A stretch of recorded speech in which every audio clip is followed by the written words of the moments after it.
Tetap mau lagi dong sanak sabarataan di AGJ Official 2. Kali ini sanaknya kita lagi berada di Haul Abah Guru Guru Kapuh Kandangan. Nah, jadi informasinya ini acara hanya retuntong. Kadepang tuntong lah enggih masih pidato lagi seden. Enggih cuma sudah banyak dan nang arah bulik. Nah, jadi untuk pantauan sementara kita di arus balik lah. Arus balik setelah selesai acara haul Guru Kapuh nang keempatnya, jadi arus balik. Jalan di sebelah sini arah menuju Kapuh, jalan Kakubah. Nah, lewat belakang. Nah, kalau di sini kan jalur ganal, nah biasanya bis. Nah, jalan sini. Nah, jadi jamaah sudah mulai gulik. Nah, tapi masalah utamanya itu setelah kematian itu apa yang akan kita dapatkan, itu yang menjadi masalah yang harus kita renungkan bersama-sama.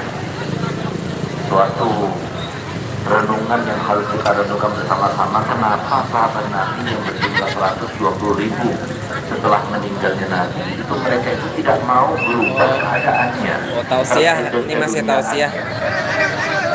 Sampai sedikit pun berubah itu sampai tidak mau. Dengan Salman Al Farisi itu rumahnya itu sampai bocor Arus balik dan tidak sampai ke tempat yang tidak bocor, sampai kemudian saya stop sebelumnya saya bakal Siddiq sudah ingin membangunnya, nggak mau ditolaknya sampai saya stop membangunnya, baru kemudian dia mau, tapi setelah akan ditawarkan ditanya dulu dia mau bangun seperti apa, atau mau bangun rumah lagi.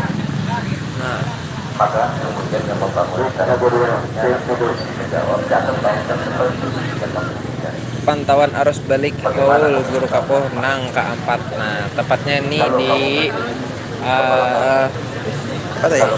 Said Kuning. Nah, sebelah sini. Kalau kamu tidur di kamarmu, kalau kamu bersolat, maka kakimu akan menaik tembok, kepalamu akan menaik tembok. Tentulah. Kalau begitu utamakan. Bedanya apa?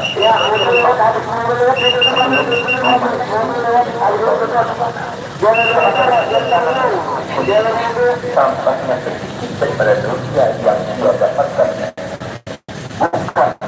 Jadi sanaklah arus balik nih diumpati ya, kalau umpati arahan daripada panitia diumpati sanaklah. Nah, ini arus balik. Nah, jadi sudah mulai banyak nih orang masih tausiah. Banyak dah. Orang rela meninggalkan rumahnya, rela meninggalkan pekerjaannya, rela meninggalkan hobinya, rela meninggalkan aktivitasnya, semuanya hanya untuk datang melakukan di tempat bukan pada Allah, bukan panggilan pada Allah, tidak mungkin. Ini sebuah karomah. Sehingga orang yang memegang biolognya dikatakan oleh jadinya apa? Sabar ya para kiai, sabar ya para guru, sabar ya para dai, sabar ya para ustaz, sabar ya para donatur, sabar ya yang mereka perhatian kepada pondok pesantren, sabar mereka yang perhatian pada majelis taklim, sabar yang mengemban amanah mengembangkan perjuangannya Nabi Muhammad SAW. Sabar kepada mereka semuanya, sabar kepada mereka para aparatur, mereka para umarah yang perhatikan perjuangannya Nabi Muhammad. Nabi Muhammad memperjuangkan cuma satu. Kenapa Nabi SAW dalam hadis-hadisnya beliau selalu menyampaikan, Inna ma'ana basyarum mislukum, Inna ma'ana basyarum mislukum, Inna ma'ana basyarum mislukum. Selalu Nabi SAW menyampaikan. Apa itu manusia biasa lu? Sama seperti kalian. Kenapa Nabi SAW menyampaikan seperti itu? Apa kita nggak tahu kalau Nabi SAW juga manusia biasa? Sama seperti kita. Kenapa Nabi SAW selalu mengulangi? Supaya kita tahu bahwasanya Nabi mengucapkan hadis itu berkali-kali di dalam beberapa momen-momen tertentu untuk supaya kita paham bahwasanya Nabi itu sama seperti kita, manusia biasa yang punya angan-angan, punya cita-cita. Nah, sebelah sana ya juga jalur keluar juga sebelah situ. Harapannya Nabi Muhammad. Apa cita-cita Nabi Muhammad? Apa kehendak Nabi Muhammad? Kalau kita ingin tahu cita-cita Nabi Muhammad, kehendak Nabi Muhammad, harapan Nabi Muhammad, tidak ada lain. Semua umat Nabi Muhammad masuk surga bersama Nabi Muhammad. Sehingga tidak ada seorang pun di antara kita, ulamanya, donaturnya, umaroknya, yang membantu supaya mereka itu terhindar daripada fitnahnya, maka mereka termasuk dalam perhatiannya Nabi Muhammad. Untuk jemaah yang ada di mana orang seperti Jadi ikuti arahan daripada kawan-kawan relawan Tanaklah. Permudah buan pian juga. Semuanya itu karena beliau itu pernah berjuang untuk Nabi Muhammad. Oleh karena itu, apa kata saya nyata?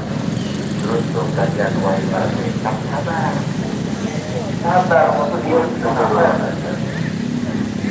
Bangun pesantren yang mudah.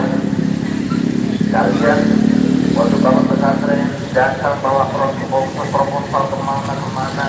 Kadang-kadang ditolaknya, kadang-kadang dilepeknya, kadang-kadang tidak dihawirnya, kadang-kadang dipasang sebelah mata, kadang-kadang ditutup pintunya. Kadang-kadang kalau tidak kelihatan kita sudah bawa proposal sudah langsung dibilang tidak ada orangnya dan sebagainya. Sabar ya sabar.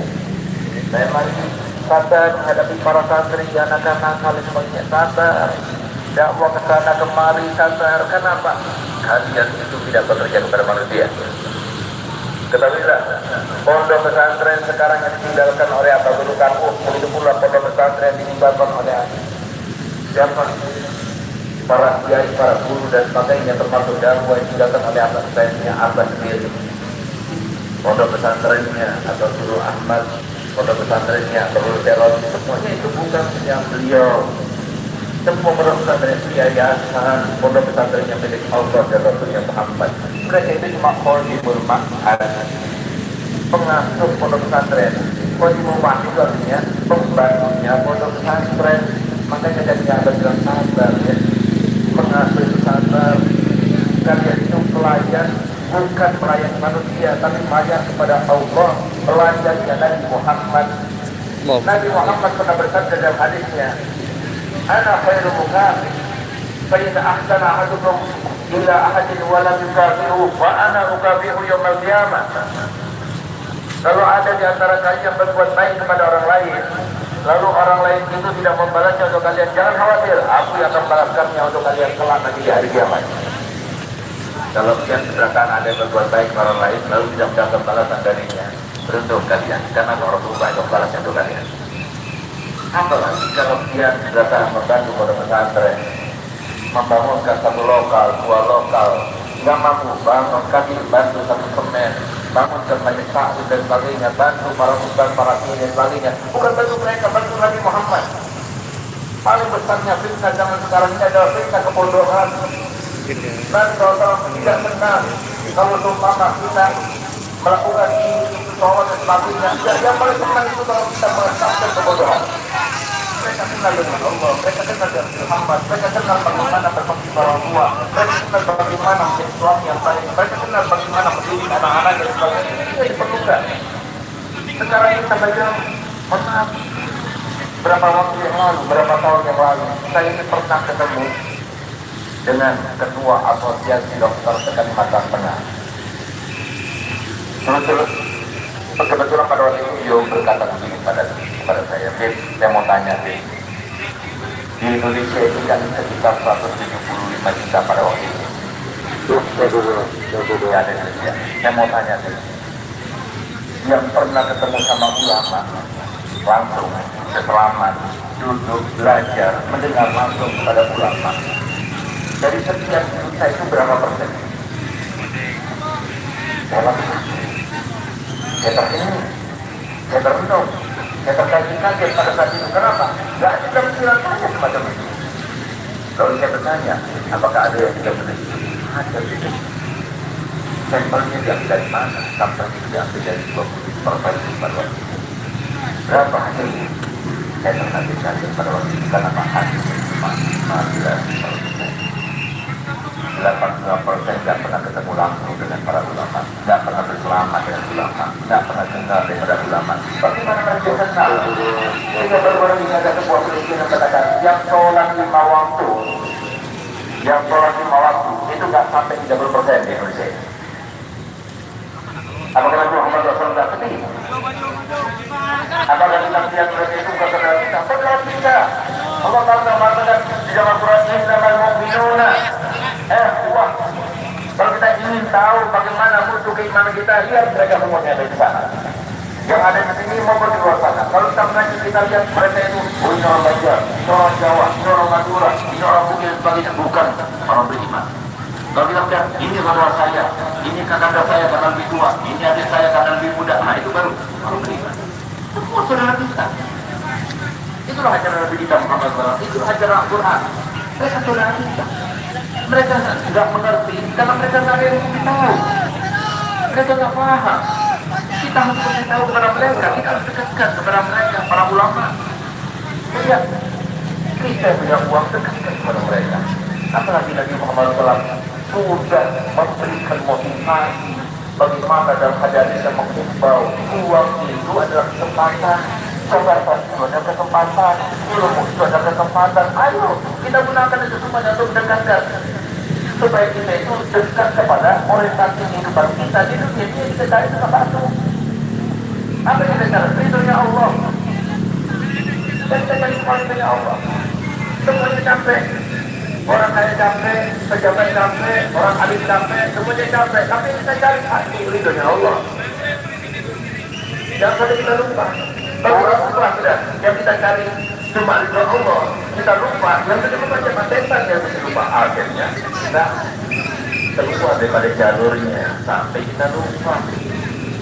Coba lihat tanggal 12 Juni kemarin ada orang termasuk yang terkaya di Asia, dia main permainan polo, akhirnya ketika dia sedang main dia mau terdunia, tiba-tiba ada sebuah lubang yang masuk dalam mulutnya dalam waktu 1-2 menit dari hanya karena satu lubang meninggal dunia. Selesai sudah.